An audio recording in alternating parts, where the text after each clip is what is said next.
Hey guys, John V here from Phone Reno. Right now you're watching our video comparison between the LG G Flex and the Samsung Galaxy Note 3. It's the battle of the phablets, the best from LG versus the best from Samsung. There's a lot of cool tech in play with these two handsets. They're massive, ginormous, with some very cool looking displays, but ultimately there can only be one that reigns supreme. So let's find out in this comparison right now. It's tough to say which design we like better, just because from the front and back they look rather conventional, and that's despite the fact that the LG G Flex has that very unique curved design. Their bodies are both constructed out of plastic, but we have a cleaner finish with the Samsung Galaxy Note 3 and its faux pas leather-like casing, giving it a sophisticated look, but at the same time we can't deny that the self-healing properties of the LG G Flex rear casing really astounds us. It might be glossy and exhibits more dirt and debris, but it's nice there's that self-healing factor with it. They're both massive in size, making them rather unwieldy to hold with one hand, but the curved nature of the LG G Flex helps it out a little bit better, as it's able to contour better to our face. And again, with those ergonomics, it helps also when we place it in our back pockets. Gotta admit that there's something cool and innovative with the flexible display here in the LG G Flex. It's a 6-inch 720p plastic OLED display on there, and with that, it's actually very strong and almost unbreakable. We're able to actually flex the device, flatten it out, and there's no damage to it whatsoever. But with 720p, it's rather dated and doesn't look quite as sharp compared to the 1080p display of the Samsung Galaxy Note 3. We can't count out the display here in the Samsung Galaxy Note 3 just because it's very impressive in many fronts. For starters, it's a 5.7-inch 1080p Super AMOLED display, and with that, it's able to produce a lot more crisp looking text and visuals than the G Flex's display. At the same time, it has the better viewing angles as well, and the nice thing about it, there's also some tech involved with the display that's pretty impressive, such as being able to track our finger as we hover it over the display. Around their trims, they pretty much feature the same set of ports and buttons. For example, you have 3.5mm headset jacks, you have their standard microphones, noise cancellation microphones, and also LED notification lights. It's in the back here with the LG G Flex, and of course it's on the front with the Note 3. You have a micro USB 2.0 port in the LG G Flex versus the newer standard of 3.0, so you get faster charging and data connectivity with the Note 3.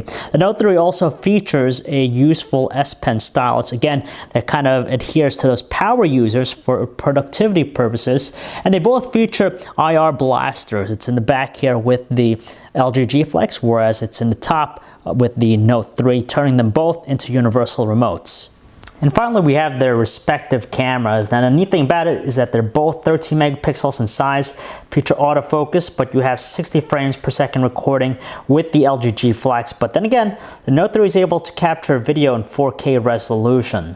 These two handsets have a lot in common with their software experiences. Now, you have Android 4.2.2 Jelly Bean running in the LG G Flex currently, whereas with the Note 3, it's running a newer build, Android 4.3 Jelly Bean. But as a whole, it has the same core functions that we find on all Android smartphones, and heck, even some of their features, their presentations, are also identical. LG has made some considerable improvements with its software experience, and it shows that it's also rich with a variety of different features and functions. But of course, Samsung is able to perfect and even refine the experience here at the Note 3, and overall we just find that it has more practical features that are more useful than what the LG G Flex has to offer. The experience on the G Flex isn't bad at all. It's just not as diverse compared to the touch-rich Nature UX experience running in the Samsung Galaxy Note 3. Now, we appreciate many things about it. For example, you have the Q-Slide applications in conjunction with the Slide Aside feature, and even the new one here with the G Flex, the dual window, where we're able to actually have two applications running at the same time just to offer a better multitasking experience. And on top of that, you have other things like the Q Remote feature that turns it into a universal remote. Now, the Note 3 has pretty much the same set of features, but a lot more. So for example, if we go into the gallery, we could rely on the various air and hover gestures to actually interact with some of the content here. And again, that's all done with the experience. So as we hover over the content, we're able to preview stuff. And if we just wave over the display, we could actually go back and forth between different things. The Note 3 even has that cool eye tracking feature with the web browser, so essentially we could scroll vertically by just using our eyes and tilting the device. And finally, there's also the neat feature of the S Pen stylus. It just adds to its arsenal, and again, this is something that will really appeal to productivity users on the go. We're able to jot down notes, and with the S Pen itself, it's pressure sensitive, so if you love to draw, it'll even be able to differentiate different levels of pressure. Like we said, LG has done a fantastic job in enhancing the experience with the LG G Flex, but still doesn't quite rival the completeness that we find with the TouchWiz Nature UX experience running in the Note 3.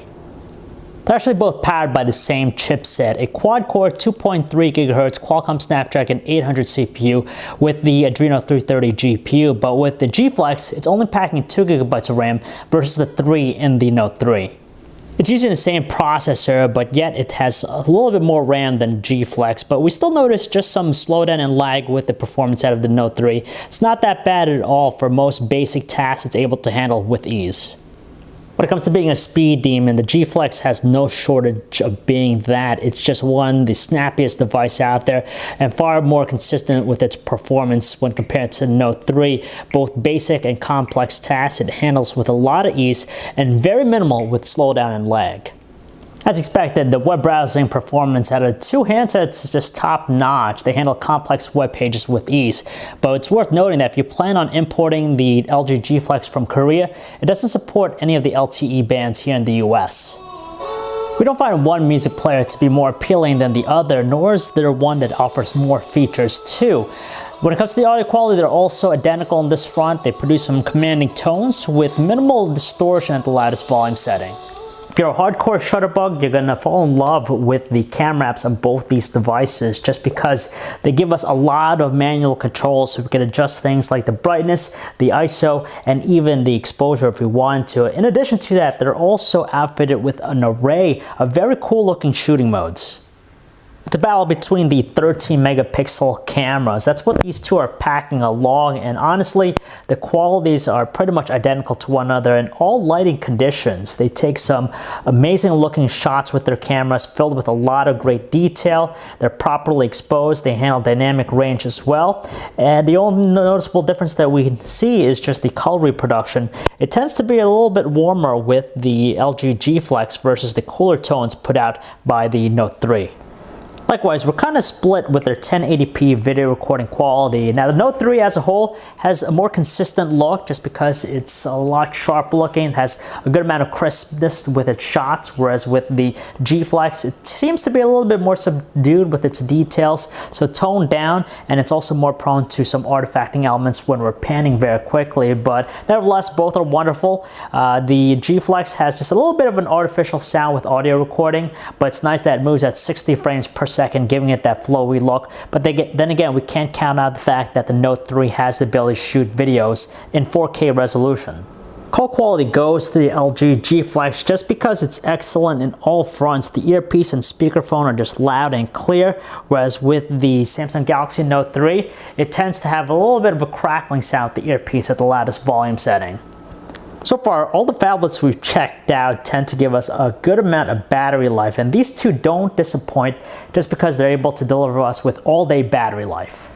We can't deny the fact that there's some cool innovation going on with the LG G Flex, like its flexible plastic OLED display and the self-healing properties with its rear casing. However, once we overlook those qualities and look at the smartphone from an overall perspective, we begin to notice that it still doesn't quite meet the totality that the Note 3 has to bring to the table. With Samsung's offering though, we get the total package with the Note 3. It's a high-end spec smartphone from head to toe. It performs swimmingly in a variety of key categories, but the biggest differentiator here is just the software experience, how more diverse it is compared to the G Flex, and on top of it, all the added benefits that come with the S Pen stylus. When we're looking at pricing though, we still get a little bit more value out of Note 3. So if we take a look at their outright cost, $750 for the Note 3 versus $940 for the G Flex, you're still gonna get a little bit more value out of the Samsung Galaxy Note 3, though the justification is there with the G Flex, the higher cost associated with its innovative qualities, of course. So if you guys want to learn more about either device, you can check out our website, PhoneArena.com. John V. Thanks for watching.